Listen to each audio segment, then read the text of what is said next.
And then the same women who posted those men doing those things come back and they're like, you don't know my husband off of a 30-second clip. You don't get the right to judge him. You need to mind your business. You posted your business on the damn internet. What the hell? Now it's all our business. What are you talking about? Hey y'all, it's Kiki. Hey y'all, it's Kiki. Welcome back to another episode of the So Into Self Pod. Hopefully you guys enjoyed the episode before this one. If you haven't watched it, please go watch it. It's a video right before this. Ooh, Lord have mercy, my edges. Y'all, this past week has been crazy because ever since the new year started, I've been really like, something has just shifted inside of me, and I've been really trying to focus more on like regulating my nervous system. And so that means like having consistent, like, nighttime routines, morning routines, eating better, working out way more than I have been. And I've been doing all of that. But on top of me regulating my nervous system, I noticed that like when I watch certain like forms of content, and when I tune into like certain lives, I get really irritated.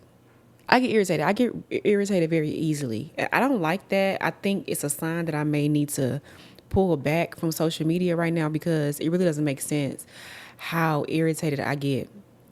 And but that basically brings me to the topic of today's episode, because majority of the content that I have been consuming, it's been a lot of like women talking to women content. So I know we all know Sprinkle, we know Shira 7, we know Young Tia, we know, if you don't know, I've been watching a lot of like Ashley Dalton. These are just a lot of different people who they give advice to women, they listen to women, they act as, I don't want to necessarily say therapists, but they may act as like big sis, like giving young sis advice. And let me just tell y'all what I be irritated about. Before I go into it, I just want to say this is not to shame any women, but this is just to bring awareness to the things that I've noticed. So, like I said, because I watch a lot of those type of content, what I notice is these women put themselves in very terrible and like very risky situations, and then they come online and they ask for help, or they ask for somebody to like, get the get back or give somebody karma or something like that. But I often hear, mostly in like Ashley Dalton's live, because that's whose live I've been watching the most, I mostly hear women ask like, how do I get back to myself? How do I get back to doing these things? How do I get, and they share those questions too. And sometimes Yunti too, but mostly Ashley. And the one thing that most of these women have in common, because they all have unique stories. Some women are leaving terrible marriages. Some women, met a man, got pregnant by him, and he doesn't do anything for the child. Some women, are still with their men, but they end up losing themselves because they become a mother. Like, it's many different stories, but one thing that is most common within these women is self-betrayal. All of them have at some point betrayed themselves. And whether it be because they have become a mother or become a wife, that they put other things before themselves. But I just noticed that women seem to be the ones who fall into that self-betrayal way more than anybody else. Because if you know anything about a man, you know that they have absolutely no problem putting themselves first. They have no problem doing what works best for them. They go where they want to go. They do what they want to do. They date who they want to do, and they take care of who they want to take care of, even if they are their children. If they don't want to take care of them, they don't want to. But it seems like women put everything and everybody else before themselves, and then they get to a point of no return where they look up and they don't really recognize themselves no more. They done gained, some amount of pounds. They don't do their hair no more. They don't wear makeup anymore. They don't get dressed anymore. And now they're on live with Ashley Dalton, or they in Shira 7's comments, or they in Young Tia's DMs. Like, help me. What should I do? And it's really sad because a lot of these women are very talented, they're very beautiful, they're very smart, but they seem to lose themselves in some way. And I know for me that was a big eye opener. And you might ask me like, well, what irritated you about that? It's because while some of these women, don't get me wrong, some of them are wives, some of them are mothers, and postpartum depression kicks in. Sometimes you get so caught up in being a wife and doing for your husband, you lose yourself. But also, I've heard some stories where some women put themselves in these situations and they have the opportunity to walk away, but they don't. And then the time passes and it's a little too late, and they look up and they're 3 or 4, Lord have mercy, but they 3 or 4 children in with this man. you know 15 years has passed by, they still don't have a ring, they're still not married, and they are literally wasting their youth, their beauty, their talents, their intelligence on a man who does not give a damn about them.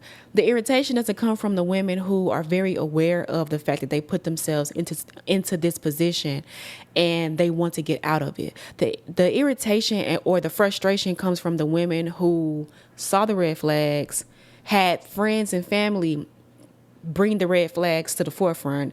They chose to ignore it. They chose to, oh, I know him. You don't know him. How I know him. Everybody's not going to end up like you. And then lo and behold, you ended up just like the person that you did not want to listen to. But it's just really, really sad because I feel like it's so important for women to focus on themselves so hard that it's hard to lose themselves. I've lost my damn self before, and thankfully it didn't come from, being a mother or being in a relationship too long. It just came from other, life things, anxiety, depression, things like that. But at some point when you do fight to find yourself,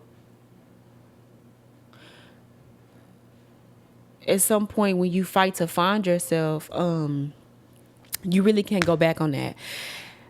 It was one lady, she came up on Ashley Dalton's live and she talked about how she used to always make sure she looked good. She was in school, she was working, she basically had all of her ducks in a row and her T's was crossed and her I's was dotted.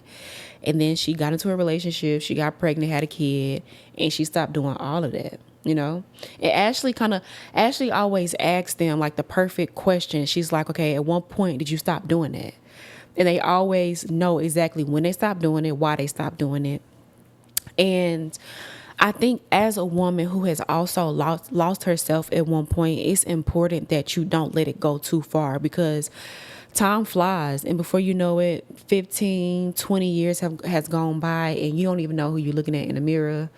You know what I'm saying? You don't even know the things you like anymore. You don't even trust yourself to get dressed and look good because you haven't done it in such a long time. I know for me, y'all, listen, for me, when that depression was up in the air and my anxiety was at an all-time high, I did not want to look good because I did not want any type of attention on me. And not even any type of attention, but I also just did not trust myself to make sure I looked put together because I think I was always a little overly conscious about how I was going to be viewed. And then, of course, so when I stopped doing those things and then the depression started to get worse, once I got out of it, I was like, okay, I don't even know where to start. I don't even know, like, how do I want my nails? How do I want my hair? Do I even want to get my nails done? Like, do I even want these things? I remember y'all, at one point I was talking to a friend and everything that I actually do like, when I was talking with them, this was about maybe 5-6 years ago. When I was talking to them, everything that I genuinely do like, I was literally rebuking for my whole life. I was like, you know what? I don't even like lip gloss. I was like, I don't like getting my nails done. I don't like, I just want to leave my hair like it's natural black color. I don't even want to get dressed because that's just not me. Whole time, girl, no, that depression is talking.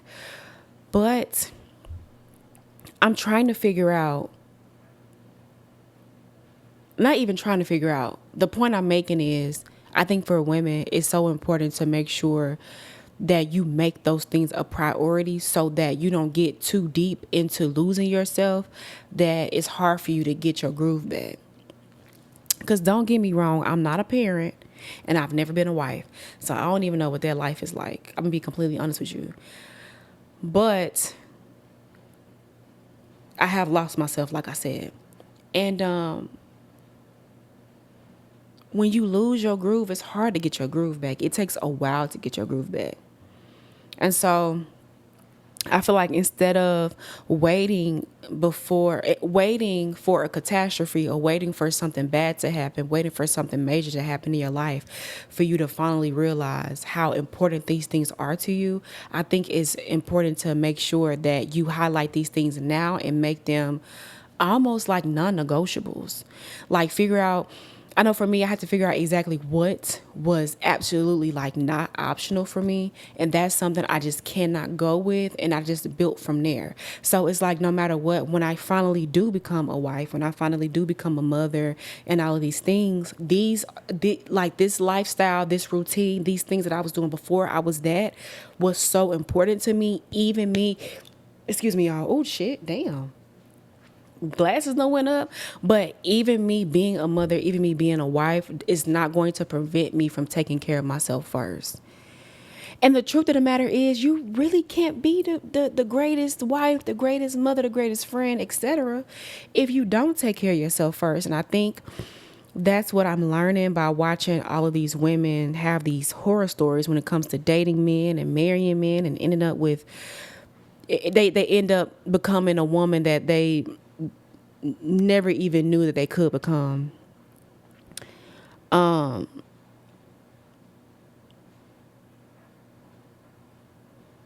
so I don't want to make it seem like being in a relationship is a bad thing, because I know nowadays a lot of women are like, oh, being with a man or having children is the worst thing you can do. I hear women say that all the time. The worst thing you can do is have kids, and the worst thing you can do is be with a man. But the reality of it is, some women do want to be mothers. Some women do want to be married. Some people want those things, even if the majority is saying, no, don't do it. Some people do want to do it. But I feel like for those women who want to, they have to be even more intentional about making sure that they are doing all of the things that is so very important to them. Because the women who are yelling, don't do it, have been there, done that, and got a t-shirt. And they've suffered. They done cried. They done been through it with these men and having to raise these children and all these things. So I feel like for the women who do want that, and I would include myself in that, because I do, at one point, I want one child, one. And I think I came to that conclusion after I got a damn cat. Y'all, what's crazy is I just got done cussing him out before I even pressed record on this damn video, because he keeps grabbing the tissue out the bathroom. And it's like, it's 1,000,001 toys. But anyways, that's not the point. The point is, I made up my mind, I want one child. I want to be one and done. And I do want to be a wife. And the thing is, when you want things like that, you really, really, really have to be extremely intentional and make sure that you have those non-negotiables when it comes to doing things for you. Because, typically when you're a mom, you really are the primary parent, unless it's a unique situation and maybe, mom passes away or mom decides she does not want kids anymore, so she leaves the kids with the dads. But for majority of the time, mom is the primary parent. Dad will be on the couch and the kids will walk right past dad and go straight to mom and ask a question they could have asked him. And also when it comes to being a wife, the wife makes the marriage, if you ask me. Or I think both parties make the marriage, but the wife really, really sets the tone for everything. She sets the tone for the home and how good the man is doing in business and work and things like that. And she makes sure everybody looks good and she looks good and the kids look good and the house look good and all these good things. She's making sure everything looks good. And so when you have all of these different responsibilities put onto you, sometimes you can prioritize all those outside responsibilities and forget that you also, are a responsibility to yourself as well. And so That's why I named the title. That's why I named the title of this episode "Don't Be a Victim of Self Betrayal," because it is not. Nothing is wrong with wanting all of these things. Nothing is wrong with wanting the house with the picket fence and the dog in the yard and the kids and all those good things. But I think that when you are that woman and you know you want those things, it's not optional. You know, if you knew for a fact that having your nails done was something that just made you feel good, you cannot skip out on those. Maybe for a month or so, but you have to get back to it. You cannot let too much time pass by before you get back to your normal routine. If you know that having your hair done is something that you absolutely love to do, you've always done, even when having a kid, even when having a husband, I just don't feel like you can skip out on that. And let me remind you, like I said, I don't have children. So, of course, you know, children come with a lot. But I also want to say, too, it's important to know what you can and what you can't handle. Like I said, I only want one kid. I want to be one and done, you know, because I don't think I can handle 3, 4, 5 children running around my house. That is too much energy. There's too many personalities. It's too much crying and too many damn diapers need to be changed over the course of however many years, you know? So I feel like as women, you should decide like what it really is you are willing to deal with, how much you are willing to take on, and cap it at that. You know, if you know for a fact that you cannot put up with a man who is never at home, he always works, he's always traveling, you never ever see him, you don't need to put yourself in that relationship. And that's where I go back to that frustration, because it's almost like, not all women, but some of these women knew that the man was not for them, but they continued anyway. I was listening to one woman tell a story about how she met a guy, they started dating, she got pregnant, the guy disappeared. Time went on, he came back, the baby is born, he hasn't done anything for the child, right? The guy comes back, sweet talks her, you know, makes all these promises, she gets pregnant again. What the guy do? Go missing. So he ain't did nothing for child number 1 or child number 2. Then the guy comes back, and it's just a constant cycle. She done had 3 kids by this man who has done nothing for the first one or the second one. Then she had the third one, and now she has finally decided, okay, I'm never going to be with him again. I'm never going to see him again because he's clearly unreliable. But now she has these 3 children that she's caring for all by herself. She has to make sure she's going to work on time, making sure the kids is right, you know. And then in this economy, shit ain't cheap. So you got to feed 4 mouths. You got to make sure it's a roof over your head, all of these things. And after all of that, it's like in some cases, I can give you grace, especially when you're young or when you are inexperienced. One thing happens, it's a one-time thing, and it's like, okay, you know what? You learned your lesson. I can give you grace on that. I understand that. But it's another thing when it keeps happening over and over again. It's hard for me to feel bad for you. It's hard for me to you know, really feel bad for you. That's it. I can empathize, and I can realize that it is going to be hard for that woman to take care of them 3 kids all by herself. And the man is just out here, and he knows for a fact the kids is there and he don't want to do nothing. I know that that's going to be hard, and I can empathize with the struggle, but I can't totally villainize him because a choice had to be made. A choice was made 3 times back to back to back. So,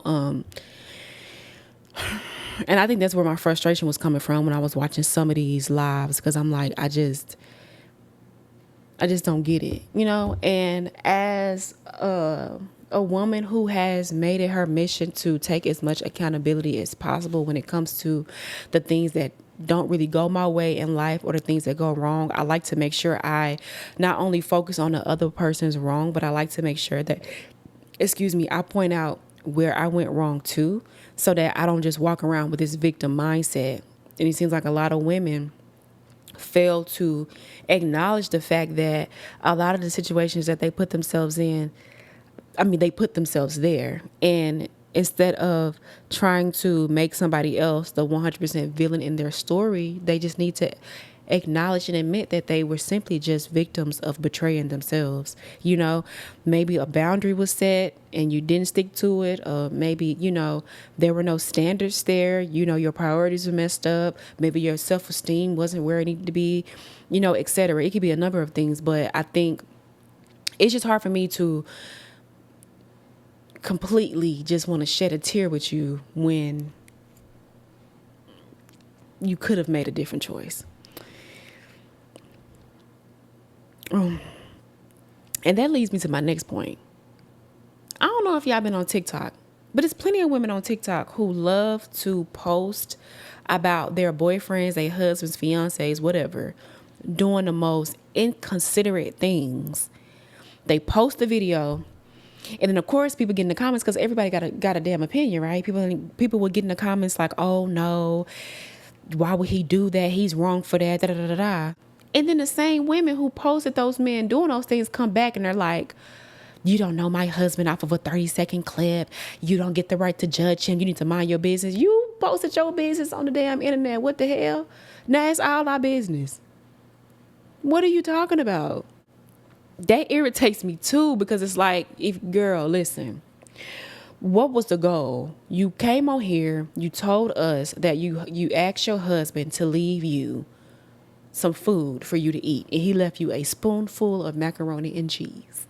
And then you came on the damn TikTok and told the folks that he only left you a spoonful of macaroni and cheese. Were you trying to paint him out to be Superman? Were you trying to paint him out to be fucking husband of the year? Because it don't look like it. So how are you upset that the people are doing exactly what you kind of hope for them to damn do? Girl, that really grinds my gears. Now that irritates me. That irritates me like no other. But at this point, I just scroll. Even if the women are complaining, telling their stories, I just scroll. Because one thing about me, I'm all about solutions. I'm all about accountability. And I'm all about what are we going to do next. I remember I had a friend. She was dating this guy. And he was not the best. He was not the greatest boyfriend ever. I mean, in the world, He was very unreliable. He's very inconsistent. He was very irresponsible. And he was very mean to her. And she would call me venting about him. And I finally had to be like, girl, look, if you're not going to leave him, you're going to have to stop calling me. You're going to have to stop calling me, because all of these things you are saying are 100% worthy of him being left. But clearly you're not going to leave him. I'm so sorry. Call me a bad friend all you want to, but you can't call me over and over again and just vent and vent and vent and vent about how bad of a partner you have if you're not ready to leave. You can't call me with that. So that I just can't. But like I said, like so many other women out there, including that friend, including the women on TikTok, including the women who get into Shira Seven's lives and they DM Young Tia and they call on Ashley, Dalton or whatnot. These women simply have just betrayed themselves. And now they're going to have to do the work to really bounce back from that. And I don't see anything wrong with starting over. I feel like everybody should start over. Hell, I've had to start over. So it's like there's absolutely nothing wrong with that. But I just wanted to highlight that it's even better when you don't even have to fall into self-betrayal. Because while there are some women who have dealt with self-betrayal, Lord have mercy, that word is fucking me up. Self-betrayal. There are some women out there who have never. There are some women out there whose standards are sky high. Their boundaries are like vibranium. Their self-esteem is through the roof. They just don't play about themselves at all. At all. And they won't be at anybody's expense. They are going to be who they are. They're going to get what they want. And if they don't get what they want, they have absolutely no problem leaving. They have no problem detaching. They have no problem walking away. Okay?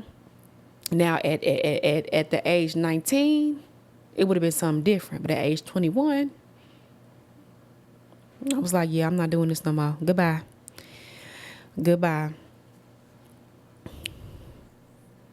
But, yeah, I didn't want to go in too bad because, like I said, like this is definitely not a bash women account. And it's definitely not a praise men account. It would never be that. It would never be that. I'm not going to say I hate men, but they don't need my damn support. They got each other. Exactly.